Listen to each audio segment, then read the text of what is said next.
اللهم صل على محمد وآل محمد.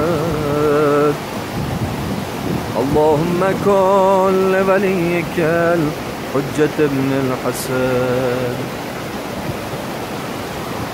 صلواتك عليه وعلى آبائه في هذه الساعة وفي كل ساعة وليا وحافظا